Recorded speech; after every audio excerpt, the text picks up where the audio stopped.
வணக்கம். தின செய்திகள். முதலில் தலைப்புச் செய்திகள். புலிகளிடமிருந்து கைப்பற்றிய தங்கத்தின் பெறுமதி 490 மில்லியன் ரூபாய். தினேஷ் குணவர்தன தகவல். மக்கள் சேவையே மகேசன் சேவை, ஜனாதிபதி தெரிவிப்பு. ரணில் விக்ரமசிங்கவை அனுமான் என்கின்றார் அமைச்சர் விமல் வீரவங்ச. அவை தலைப்புச் செய்திகள். இனி விரிவான செய்திகள்.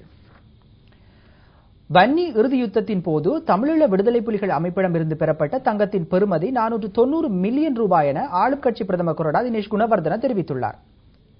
விடுதலை புலிகளிடமிருந்து மீட்கப்பட்ட 110 கிலோகிராம் தங்கம் விசாரணைக்கென உரிய இடத்தில் ஒப்படைக்கப்பட்டுள்ளது எனவும் அவர் தெரிவித்துள்ளார். ஐக்கிய தேசிய கட்சியின் பாராளுமன்ற உறுப்பினர் தயாசிறி ஜெயசேகர இன்று பாராளுமன்றத்தில் எழுப்பிய வாய்மூல வினாவிற்கு விடையளிக்கும் போதே தினேஷ் குணவர்தன இந்த தகவலை வெளியிட்டுள்ளார்.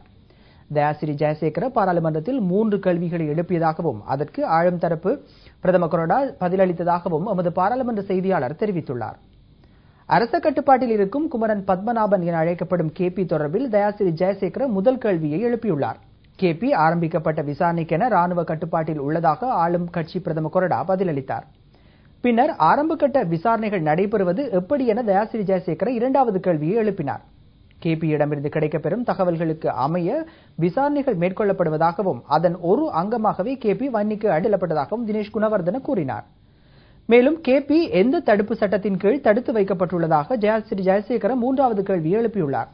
அதற்கு பதிலளித்த அவர் பாதுகாப்பு காரணங்களுக்காக அந்த தகவலை வெளியிட முடியாது என குறிப்பிட்டுள்ளார்.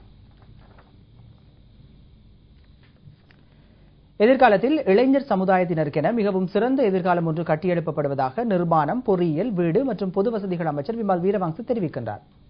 மஹரகம தேசிய இளைஞர் சபை மன்றத்தினால் இடம்பெற்ற நிகழ்வு ஒன்றில் கலந்து கொண்டு உரையாற்றும் போதே அமைச்சர் இதனை குறிப்பிட்டார். கொழும்பு மாவட்டத்தில் கரப்பந்தாட்டம், உதைப்பந்தாட்டம் மற்றும் கபடி ஆகிய விளையாட்டுகளை அபிவிருத்தி செய்யவென வீர வீராங்கனைகளை சேர்த்துக் கொள்வதன் நோக்கமாக இந்த நிகழ்வு இடம்பெற்றது. நிகழ்விற்கு தலைமை தாங்கி உரையாற்றிய அமைச்சர் விமல் வீரவங்ச, நீங்கள் மகிழ்ச்சியுடன் இருக்கக்கூடிய சூழ்நிலை அன்று இருக்கவில்லை. உங்களுக்கான தெளிவான ஒரு எதிர்காலம் இருக்கவில்லை. சிறந்த பொருளாதார கட்டமைப்பு இருக்கவில்லை. ஆனால் இப்போது அப்படியல்ல.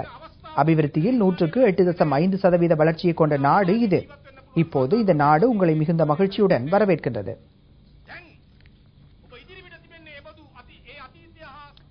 இதேவேளை எதிர்க்கட்சித் தலைவர் ரணில் விக்ரமசிங்கவின் ஐரோப்பிய விஜயம் குறித்து எதிர்க்கட்சி உறுப்பினர்களின் செயற்பாடுகள் குறித்தும் அமைச்சர் விமல் வீரவங்ச பாராளுமன்றத்தில் கருத்து வெளியிட்டார்.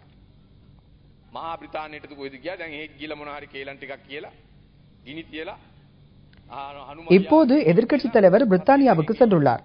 அங்கு பல பொய் பிரசாரங்களை கூறிவிட்டு அனுமான் தீயை வைத்தது போல் தீயை வைத்துவிட்டு வருவார். வெளிவிவகார அமைச்சர் அங்கு செல்வார். ரணில் வைத்த தீயை அவர் அணைத்துவிட்டு நாடு திரும்புவார். உலகில் தொழில்நுட்ப வளர்ச்சிக்கு ஏற்ப கணனி கல்வியின் தேவை இன்று அத்தியாவசியமான ஒன்றாக மாறியுள்ளது. எனினும் கிராமப்புற பாடசாலைகளுக்கு பலவற்றிற்கும் கணனி கல்வி இன்றும் எட்டாக்கனியாகவே உள்ளது. இருப்பினும் கண்டி சித்திலப்பை மகா வித்தியாலயத்தில் புதிதாக நிர்மாணிக்கப்பட்ட கணனி தகவல் தொழில்நுட்ப பிரிவு அண்மையில் திறந்து வைக்கப்பட்டது. மத்திய மாகாண முதலமைச்சர் சிபி ரத்நாயக்க இதனை திறந்து வைத்தார்.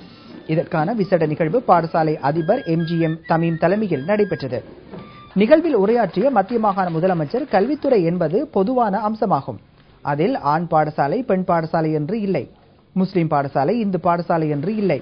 சகல வளங்களையும் கொண்ட உயர் பாடசாலை, போதிய வளங்கள் அற்ற பாடசாலை என தரம் பிரிக்கப்பட்டு பொதுவான கல்வி முறைக்கு ஏற்ப பாடசாலைகள் அபிவிருத்தி செய்யப்படுகின்றன என்று குறிப்பிட்டார்.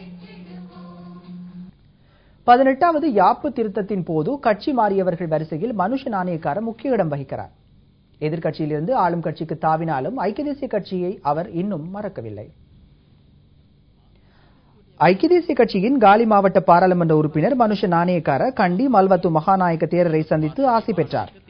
மக்களுக்கு வழங்கிய உறுதிமொழிகளை எதிர்க்கட்சியிலே இருந்து கொண்டு நிறைவேற்ற முடியாததன் காரணமாகவே தான் அரசாங்கத்துடன் இணைந்து கொண்டதாக மகாநாயக்க தேரரிடம் அவர் விளக்கம் அளித்துள்ளார்.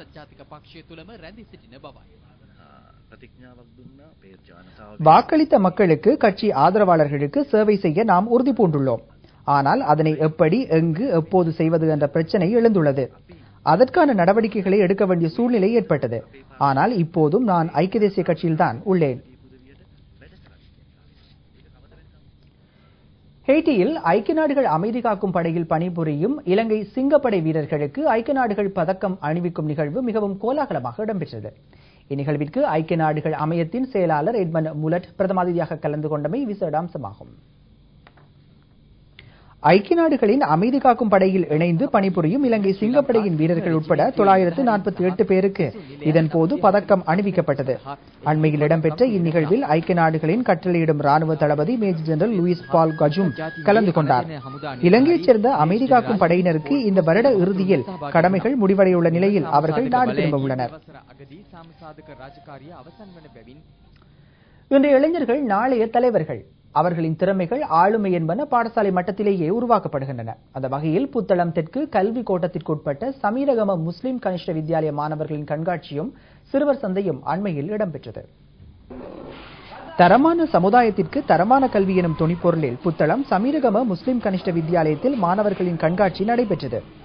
5ஆம் வகுப்பு வரையுள்ள இப்பாடசாலையின் மாணவர்கள் வியக்கத்தக்க பல பொருட்களை தயாரித்து காட்சிப்படுத்தியிருந்தமை பலரினதும் பாராட்டை பெற்றிருந்தது.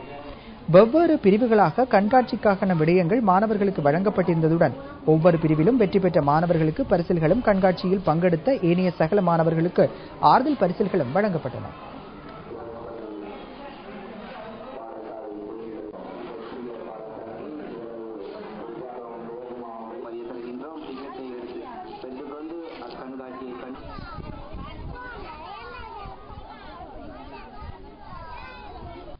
செய்தியில் நிறைவாக மீண்டும் தலைப்புச் செய்திகள்.